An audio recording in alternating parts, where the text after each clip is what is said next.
आपका स्वागत है साहित्यिक पाखी यूट्यूब चैनल पर।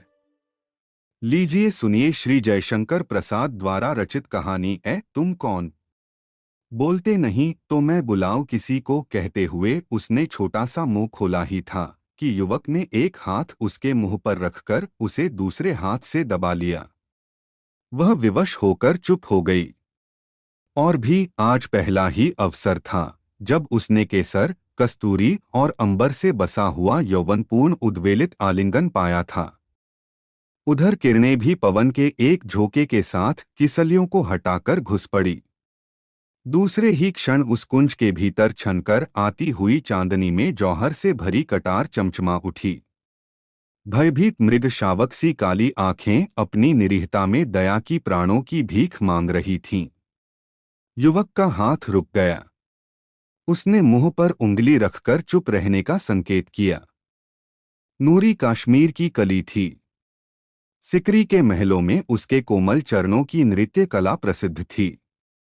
उस कलिका का आमोदम करंद अपनी सीमा में मचल रहा था।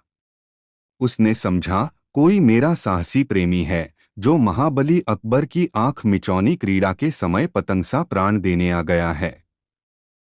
नूरी ने इस कल्पना के सुख में अपने को धन्य समझा और चुप रहने का संकेत पाकर युवक के मधुर अधरों पर अपने अधर रख दिए। युवक भी आत्मविस्मृत सा उस सुख में पल भर के लिए तल्लीन हो गया। नूरी ने धीरे से कहा, यहाँ से जल्द चले जाओ।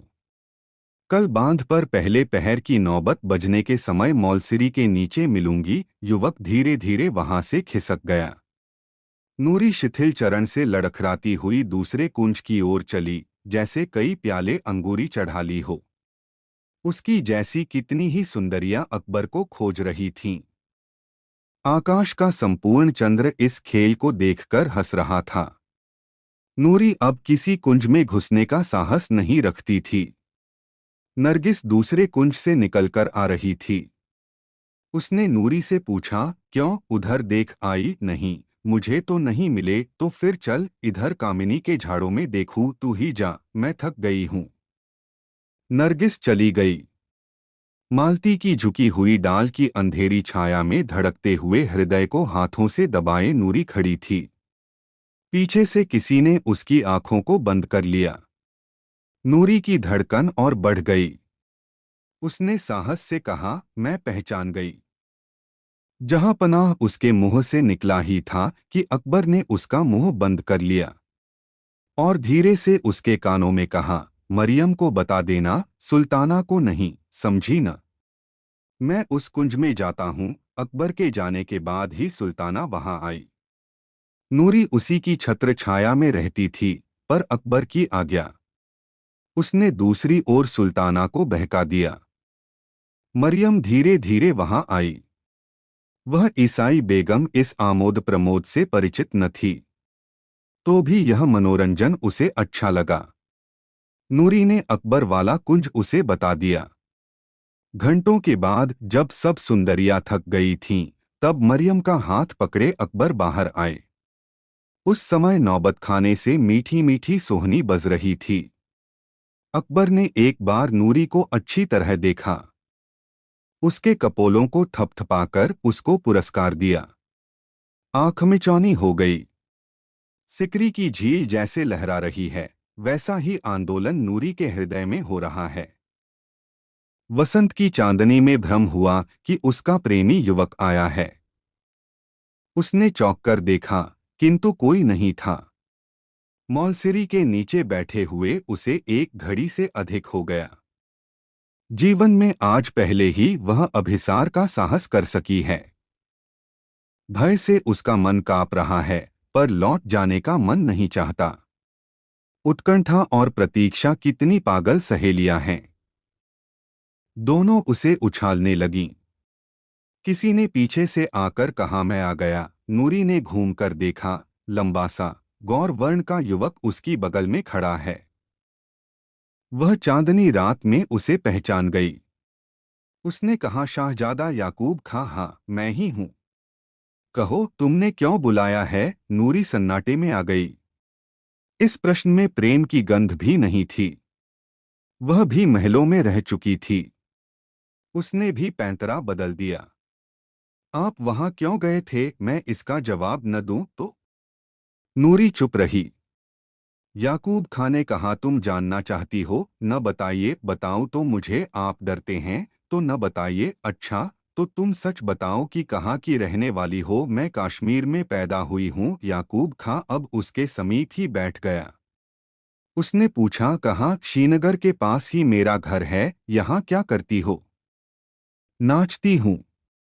मेरा नाम नूरी है। कश्मीर जाने को मन नहीं करता? नहीं। क्यों? वहां जाकर क्या करूंगी? सुल्तान यूसुफ खां ने मेरा घर बार छीन लिया है। मेरी माँ बेड़ियों में जकड़ी हुई दम तोड़ती होगी या मर गई होगी। मैं कहकर छुड़वा दूंगा। तुम यहाँ से चलो। नहीं, मैं यहाँ से नहीं जा सकती। पर शाहजादा साहब, आप वहाँ क्यों गए थे? मैं जान गई। नूरी, तुम जान गई हो तो अच्छी बात है। मैं भी बेड़ियों में पड़ा हूँ। यहाँ अकबर के चंगुल में छटपटा रहा हूँ। मैं कल रात को उसी के कलेजे में कटार भोंक देने के लिए गया था, शाहशाह को मारने के लिए। भय से चौंककर नूरी ने कहा, हाँ नूरी, वहां तुम न आती तो मेरा काम न बिगड़ता। कश्मीर को हड़पने की उसकी। याकूब रुककर पीछे देखने लगा। दूर कोई चला जा रहा था। नूरी भी उठ खड़ी हुई। दोनों और नीचे झील की ओर उतर गए। जल के किनारे बैठकर नूरी ने कहा, अब ऐसा न करना। क्यों न करूं? मुझे कश्मीर से बढ़कर और कौन प्यारा है? मैं उसके लिए क्या नहीं कर सकता? यह कहकर याकूब ने लंबी सांस ली। उसका सुंदर मुख वेदना से विवर्ण हो गया। नूरी ने देखा, वह प्यार की प्रतिमा है। उसके हृदय में प्रेमलीला करने की वासना बलवती हो चली थी। फिर यह एकांत और वसंत की नशीली रात। उसने कहा, आप चाहे कश्मीर को प्यार करते हों, पर कुछ लोग ऐसे भी हो सकते हैं जो आपको प्यार करते हों। पागल। मेरे सामने एक ही तस्वीर है। फूलों से भरी, फलों से लदी हुई सिंध और झेलम की घाटियों की हरियाली। मैं इस प्यार को छोड़कर दूसरी ओर। चुप रहिए शाहजादा साहब, आप धीरे से नहीं बोल सकते तो चुप रहिए। यह कहकर नूरी ने एक बार फिर पीछे की ओर देखा। वह चंचल हो रही थी, मानो आज ही उसके वसंतपूर्ण यौवन की सार्थकता है। और वह विद्रोही युवक सम्राट अकबर के प्राण लेने और अपने प्राण देने पर तुला है। कहते हैं कि तपस्वी को डिगाने के लिए स्वर्ग की अप्सराएं आती हैं। आज नूरी अप्सरा बन रही थी। उसने कहा, तो मुझे कश्मीर ले चलिएगा? याकूब के समीप और सटकर भयभीत सी होकर वह बोली, बोलिए, मुझे ले चलिएगा। मैं भी इन सुनहरी बेड़ियों को तोड़ा चाहती हूँ। तुम मुझको प्यार करती हो नूरी? दोनों लोगों से बढ़कर नूरी उन्मादिनी हो रही थी।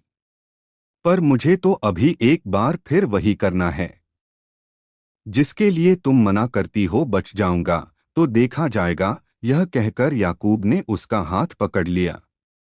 नूरी नीचे से ऊपर तक थरथराने लगी। उसने अपना सुंदर मुख याकूब के कंधे पर रखकर कहा, नहीं, अब ऐसा न करो। तुमको मेरी कसम। सहसा चौंककर युवक फुर्ती से उठ खड़ा हुआ। और नूरी जब तक संभली तब तक याकूब वहां न था। अभी नूरी दो पग भी बढ़े न पाई थी कि मादम तातारी का कठोर हाथ उसके कंधों पर आ पहुंचा। तातारी ने कहा, सुल्ताना तुमको कब से खोज रही है। सुल्ताना बेगम और बादशाह चौसरी खेल रहे थे। उधर पचीसी के मैदान में सुंदरिया गोटेन बनकर चाल चल रही थीं। नौबत खाने से पहले पहर की सुरीली शहनाई बज रही थी। नगाड़े पर अकबर की बांधी हुई गति में लड़की थिरक रही थी, जिसकी धुन में अकबर चाल भूल गए। उनकी गोट पिट गई। डॉट पिटी हुई गोट दूसरी न थी, वह थी नूरी। उस दिन की थपकियों ने उसको साहसी बना दिया था। वह मचलती हुई बिसात के बाहर तिबारी में चली आई। पांसे हाथ में लिए हुए अकबर उसकी ओर देखने लगे। नूरी ने अल्हड़पन से कहा, तो मैं मर गई, तू जीती रह। मरेगी क्यों? फिर दक्षिण नायक की तरह उसका मनोरंजन करने में चतुर अकबर ने सुल्ताना की ओर देखकर कहा, इसका नाम क्या है? मन में सोच रहे थे। उस रात की आंख मिचौनी वाली घटना। यह कश्मीर की रहने वाली है। इसका नाम नूरी है। बहुत अच्छा नाचती है, सुल्ताना ने कहा। मैंने तो कभी नहीं देखा, तो देखिए नूरी, तू इसी शहनाई की गत पर नाच सकेगी क्यों नहीं। जहां पनाह गोटेन अपने अपने घर में जहां की था बैठी रहीं। नूरी का वासना और उन्माद से भरा हुआ नृत्य आरंभ हुआ। उसके नूपुर खुले हुए बोल रहे थे। वह नाचने लगी जैसे जलतरंग। वागीश्वरी के विलंबित स्वरों में अंगों के अनेक मरोड़ों के बाद जब कभी वह चुन चुनकर एक दो घुंघरू बजा देती, तब अकबर वाह वाह कह उठता। घड़ी भर नाचने के बाद जब शहनाई बंद हुई, तब अकबर ने उसे बुलाकर कहा, नूरी, तू कुछ चाहती है? नहीं जहां पनाह कुछ भी, मैं अपनी माँ को देखना चाहती हूँ। छुट्टी मिले तो। सिर नीचे किए हुए नूरी ने कहा। दुत और कुछ नहीं, और कुछ नहीं। अच्छा, तो जब मैं काबुल चलने लगूंगा तब तू भी वहां चल सकेगी। फिर गोटेन चलने लगी। खेल होने लगा। सुल्ताना और शनाशाह दोनों ही इस चिंता में थे कि दूसरा हारे। यही तो बात है, संसार चाहता है कि तुम मेरे साथ खेलो पर सदा तुम ही हारते रहो। नूरी फिर गोट बन गई थी। अब की वही फिर पिटी। उसने कहा, मैं मर गई। अकबर ने कहा, तू अलग जा बैठ। छुट्टी पाते ही थकी हुई नूरी पचीसी के समीप अमराई में जा घुसी। अभी वह नाचने की थकावट से अंगड़ाई ले रही थी। सहसा याकूब ने आकर उसे पकड़ लिया। उसके शिथिल सुकुमार अंगों को दबाकर उसने कहा, नूरी, मैं तुम्हारे प्यार को लौटा देने के लिए आया हूं। व्याकुल होकर नूरी ने कहा, नहीं नहीं, ऐसा न करो। मैं आज मरने मारने पर तुला हूं, तो क्या फिर तुम आज उसी काम के लिए? हाँ नूरी, नहीं शाहजादा याकूब, ऐसा न करो। मुझे आज शाह ने कश्मीर जाने की छुट्टी दे दी है। मैं तुम्हारे साथ भी चल सकती हूँ, पर मैं वहां न जाऊंगा। नूरी, मुझे भूल जाओ। नूरी उसे अपने हाथों में जकड़े थी, किंतु याकूब का देशप्रेम उसकी प्रतिज्ञा की पूर्ति मांग रहा था। याकूब ने कहा, नूरी, अकबर सिर झुकाने से मान जाए सो नहीं। वह तो झुके हुए सिर पर भी चढ़ बैठना चाहता है। मुझे छुट्टी दो, मैं यही सोचकर सुख से मर सकूंगा कि कोई मुझे प्यार करता है। नूरी सिसककर रोने लगी। याकूब का कंधा उसके आंसुओं की धारा से भीगने लगा। अपनी कठोर भावनाओं से उन्मत्त और विद्रोही युवक शाहजादा ने बलपूर्वक अभी अपने को रमणी के बाहुपाश से छुड़ाया ही था कि चार तातारी दासियों ने अमराई के अंधकार से निकलकर दोनों को पकड़ लिया। अकबर की बिसात अभी बिछी थी। पासे अकबर के हाथ में थे। दोनों अपराधी सामने लाए गए। अकबर ने आश्चर्य से पूछा, याकूब खां? याकूब के नतमस्तक की रेखाएं ऐंठी जा रही थीं। वह चुप था। फिर नूरी की ओर देखकर शाह ने कहा, तो इसीलिए तू कश्मीर जाने की छुट्टी मांग रही थी? वह भी चुप। याकूब, तुम्हारा यह लड़कपन यूसुफ खा भी न सहते। लेकिन मैं तुम्हें छोड़ देता हूं। जाने की तैयारी करो। मैं काबुल से लौटकर कश्मीर आऊंगा। संकेत पाते ही तातारियां याकूब को ले चलीं। नूरी खड़ी रही।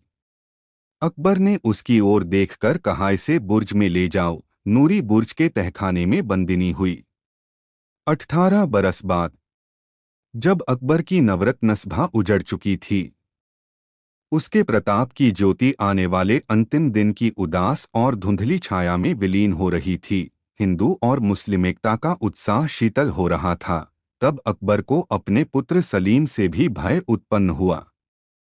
सलीम ने अपनी स्वतंत्रता की घोषणा की थी, इसीलिए पिता पुत्र में मेल होने पर भी आगरा में रहने के लिए सलीम को जगह नहीं थी। उसने दुखी होकर अपनी जन्मभूमि में रहने की आज्ञा मांगी। सलीम फतेहपुर सीकरी आया। मुगल साम्राज्य का वह अलौकिक इंद्रजाल अकबर की यौवन निशा का सुनहरा स्वप्न सीकरी का महल पथरीली चट्टानों पर बिखरा पड़ा था। इतना आकस्मिक उत्थान और पतन, जहां एक विश्वजनीन धर्म की उत्पत्ति की सूचना हुई, जहां उस धर्मांधता के युग में एक छत के नीचे ईसाई, पारसी, जैन, इस्लाम और हिंदू आदि धर्मों पर वाद विवाद हो रहा था, जहां संत सलीम की समाधि थी, जहां शाह सलीम का जन्म हुआ था, वहीं अपनी अपूर्णता और खंडहरों में अस्तव्यस्त सीकरी का महल अकबर के जीवन काल में ही निर्वासिता सुंदरी की तरह दया का पात्र, श्रृंगार विहीन और उजड़ा पड़ा था। अभी तक अकबर के शून्य शयन मंदिर में विक्रमादित्य के नवरत्नों का छायापूर्ण अभिनय चल रहा था। अभी तक सराय में कोई यात्री संत की समाधि का दर्शन करने को आता ही रहता। अभी तक बुर्जों के तहखानों में कैदियों का अभाव न था। सीकरी की दशा देखकर सलीम का हृदय व्यथित हो उठा। अपूर्ण शिल्प बिलख रहे थे, गिरे हुए कंगूरे चरणों में लौट रहे थे। अपनी माता के महल में जाकर सलीम भरपेट रोया। वहां जो इने गिने दास और दासियां और उनके दारोगे बच रहे थे, भिखमंगों की सी दशा में फटे चिथड़ों में उसके सामने आए। सब समाधि के लंगर खाने से भोजन पाते थे। सलीम ने समाधि का दर्शन करके पहली आज्ञा दी कि तहखानों में जितने बंदी हैं, सब छोड़ दिए जाएं। सलीम को मालूम था कि यहाँ कोई राजनैतिक बंदी नहीं है। दुर्गंध से सने हुए कितने ही नरकंकाल संत सलीम की समाधि पर आकर प्रसन्नता से हिचकी लेने लगे और युवराज सलीम के चरणों को चूमने लगे। उन्हीं में एक नूरी भी थी। उसका यौवन कारागार की कठिनाइयों से कुचल गया था। सौंदर्य अपने दो चार रेखाचिह्न छोड़कर समय के पंखों पर बैठकर उड़ गया था। सब लोगों को जीविका बंटने लगी। लंगर खाने का नया प्रबंध हुआ। उसमें से नूरी को सराय में आए हुए यात्रियों को भोजन देने का कार्य मिला।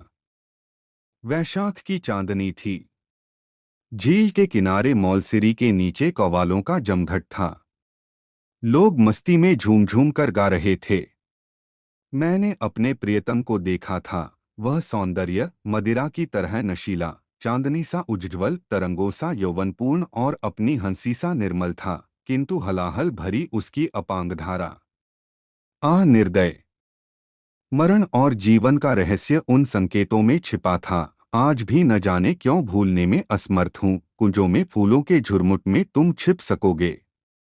तुम्हारा वह चिर विकासमय सौंदर्य, वह दिगंतव्यापी सौरभ, तुमको छिपने देगा मेरी विकलता को देखकर प्रसन्न होने वाले। मैं बलिहारी। नूरी वहीं खड़ी होकर सुन रही थी। वह कोवालों के लिए भोजन लिवाकर आई थी।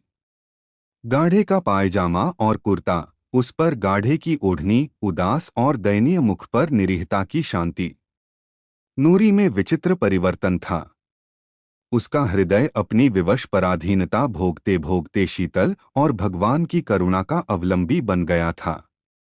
जब संत सलीम की समाधि पर वह बैठकर भगवान की प्रार्थना करती थी, तब उसके हृदय में किसी प्रकार की सांसारिक वासना या अभावभियोग का योग न रहता। आज न जाने क्यों इस संगीत ने उसकी सोई हुई मनोवृत्ति को जगा दिया। वही मौलसिरी का वृक्ष था। संगीत का वह अर्थ चाहे किसी अज्ञात लोक की परम सीमा तक पहुंचता हो, किंतु आज तो नूरी अपने संकेत स्थल की वही घटना स्मरण कर रही थी, जिसमें एक सुंदर युवक से अपने हृदय की बातों के खोल देने का रहस्य था। वह काश्मीर का शाहजादा आज कहाँ होगा? नूरी ने चंचल होकर वहीं थालों को रखवा दिया और स्वयं धीरे धीरे अपने उत्तेजित हृदय को दबाए हुए संत की समाधि की ओर चल पड़ी। संगमरमर की जालियों से टिककर वह बैठ गई। सामने चंद्रमा की किरणों का समारोह था। वह ध्यान में निमग्न थी।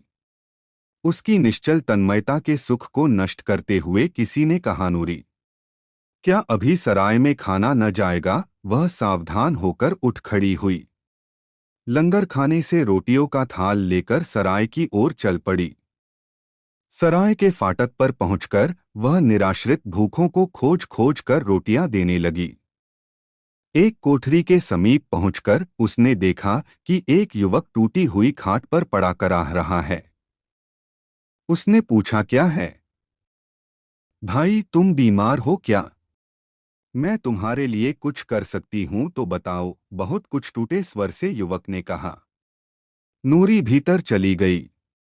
उसने पूछा, क्या है, कहिए। पास में पैसा न होने से ये लोग मेरी खोज नहीं लेते। आज सवेरे से मैंने जल नहीं पिया।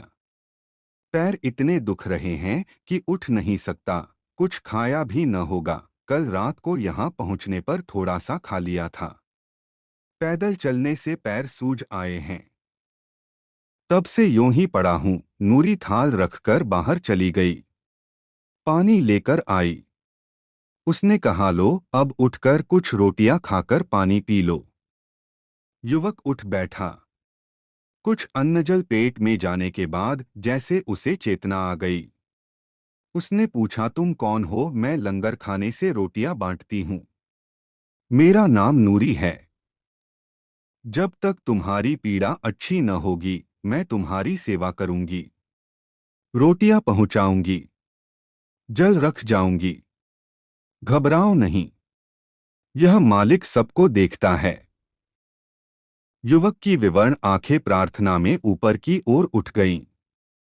फिर दीर्घ निश्वास लेकर उसने पूछा, क्या नाम बतलाया? नूरी न। हाँ, यही तो अच्छा। तुम यहाँ महलों में जाती होगी। महल? हाँ, महलों की दीवारें तो खड़ी हैं, तब तुम नहीं जानती होगी। उसका भी नाम नूरी था। वह कश्मीर की रहने वाली थी। उससे आपको क्या काम है? मन ही मन कांपकर नूरी ने पूछा। मिले तो कह देना कि एक अभागे ने तुम्हारे प्यार को ठुकरा दिया था। वह कश्मीर का शाहजादा था।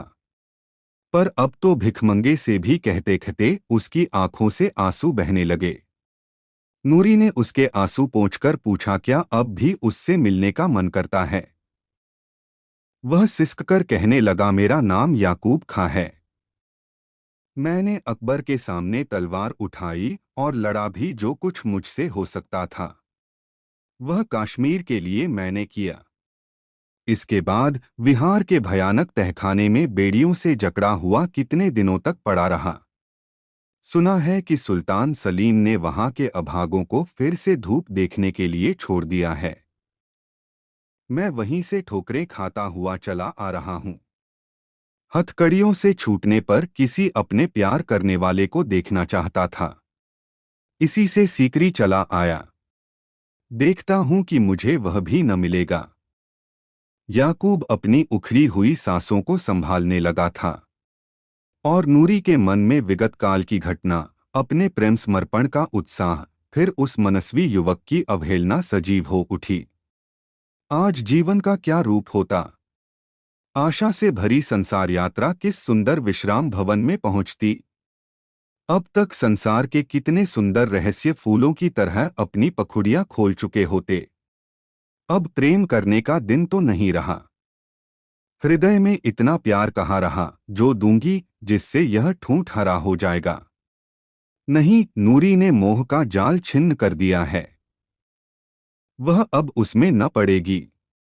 तो भी इस दयनीय मनुष्य की सेवा, किंतु यह क्या? याकूब हिचकियां ले रहा था। उसकी पुकार का संतोषजनक उत्तर नहीं मिला।